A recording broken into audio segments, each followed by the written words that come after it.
দিনের পর দিন মেয়েটির সাথে ওই সমস্ত কাজ করে মেয়েটির সতীত্ব কেড়ে নিয়ে 1 লক্ষ টাকা দিয়ে মেয়েটির সতীত্ব কেনার চেষ্টা করে রাব্বি নামের এই ছেলেটি। দর্শক শ্রোতা, মেয়েটির সাথে ওই সমস্ত কাজ করে দীর্ঘদিন যাবৎ, তারপর মেয়েটি বিয়ের কথা বললে বিয়ে করতে অস্বীকার করেন এবং 1 লক্ষ টাকা দিয়ে ঘটনাটি দামাচাপা দেওয়ার চেষ্টা করেন এই রাব্বি। মেয়েটির সাথে রিলেশন করার জন্য এই রাব্বি দীর্ঘদিন যাবৎ মেয়েটির পিছে ঘুরছিল।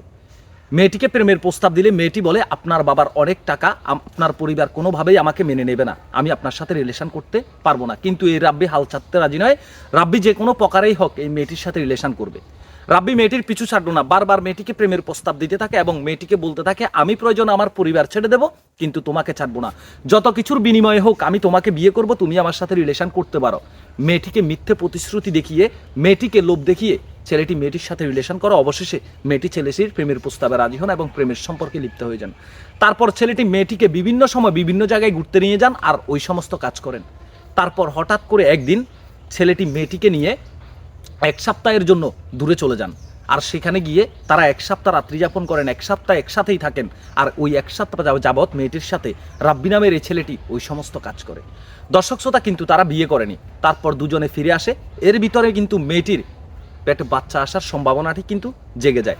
দর্শক শ্রোতা, তারপর রাব্বি মেয়েটিকে রাব্বির মায়ের সাথে পরিচয় করার জন্য রাব্বির বাড়িতে নিয়ে যায়।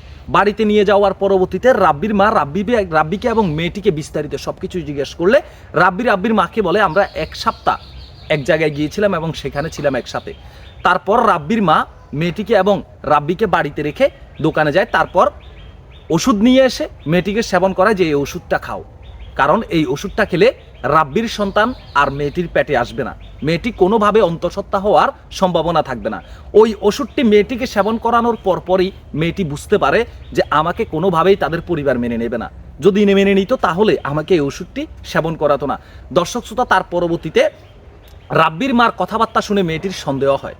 তারপর মেয়েটি এই পুরো বিষয়টি তার এলাকাবাসীকে জানায় এবং একটি সালিসি বৈঠকের ব্যবস্থা করে সে তার অধিকার ফিরে পাওয়ার জন্য, রাব্বিকে বিয়ে করার জন্য। দর্শক শ্রোতা, এই বিষয়টি রাব্বির পরিবার জানতে পেরে তারা পুরো সমাজের পঞ্চায়েত কমিটির সাথে কন্ট্যাক্ট করে ফেলে টাকা দিয়ে, যে 1 লক্ষ টাকা দিয়ে মেয়েটিকে চাপানোর মেয়েটিকে আওয়াজ করার বন্ধ করানোর চেষ্টা করবেন, আর আপনাদেরটা আমি দেখতেছি। দর্শক শ্রোতা, তারপর সালিসি বৈঠক বসে আর সেখানে মেয়েটি পুরো ঘটনাটি বিস্তারিত শুরু থেকে শেষ পর্যন্ত বলেন। তারপর সমাজের লোকজন মেয়েটিকে 1 লক্ষ টাকা হাতে দিয়ে বলেন, তোমার সাথে যা কিছু ঘটে গেছে সেটি আজকের পর থেকে তুমি ভুলে যাও।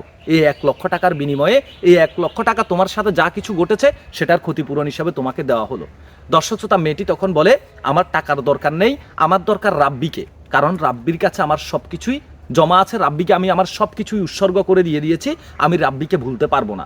দর্শক শ্রোতা, তারপর সমাজ বলেন কোনোভাবেই তুমি রাব্বিকে পাবে না। তারপর মেয়েটি বাধ্য হয়ে সমাজের কাছে বিচার না পেয়ে মেয়েটি যায় থানায় যাওয়ার পরবর্তীতে মেয়েটি সেখানে অভিযোগ দেওয়ার চেষ্টা করলে থানা থেকেও কিন্তু মেয়েটির অভিযোগ আর নেয় না, মেয়েটিকে থানা থেকে দূর করে তাড়িয়ে দেওয়া হয়।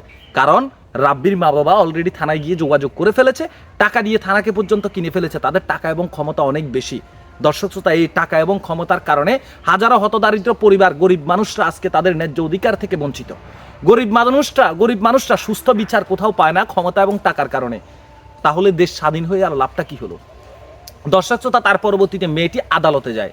আদালতে যাওয়ার পরে সেখানেও কিন্তু মেয়েটি আর সুযোগ পেল না। তারপর মেয়েটি বাধ্য হয়ে বাড়িতে ফিরে এসে একটি বিষের বোতল নিয়ে সে বিয়ের দাবিতে রাব্বির বাড়িতে অনশন করতে যায়। আর সেখানে গেলে রাব্বির মা বাবার এত ক্ষমতা যে সেখান থেকেও মেয়েটিকে লোকজন দিয়ে সেখান থেকে ভয়ভীতি দেখিয়ে মেয়েটিকে তাড়িয়ে দেয়। তারপর মেয়েটি দুনিয়া থেকে বিদায় হয়ে যাওয়ার চেষ্টা করে। এক পর্যায়ে এই পুরো বিষয়টা নিয়ে ওই এলাকায় একটি চাঞ্চল্যকর পরিবেশের তৈরি হয়।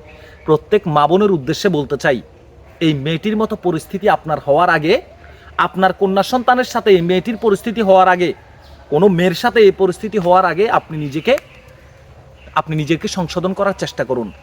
আবেগের বশবর্তী হয়ে বিবেকের কথা ভুলে গিয়ে একটি ছেলের সাথে প্রেমের সম্পর্ক করবেন আর ওই সমস্ত কাজ করবেন, তারপর ছেলেটি আপনাকে বিয়ে করতে অস্বীকার করবে, তারপর আপনার পরিস্থিতিটা কি হবে একটাবার চিন্তা করে দেখেন।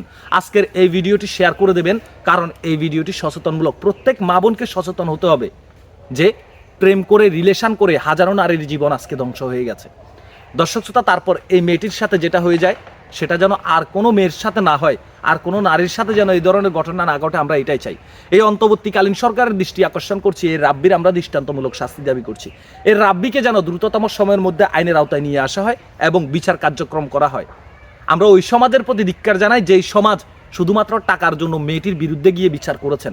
মেয়েটির সাথে যে অন্যায় কাজটি হয়েছে মেয়েটি সেটার বিচার পায়নি গরিব বলে। ক্ষমতার কাছে, টাকার কাছে সমাজ এবং আইন সবকিছু বিক্রি হয়েছে। ভালো থাকবেন, সুস্থ থাকবেন, আল্লাহ হাফেজ। ভিডিওটি শেয়ার করে দেবেন এবং আপনার ব্যক্তিগত মতামত কমেন্ট বক্সে জানাবেন।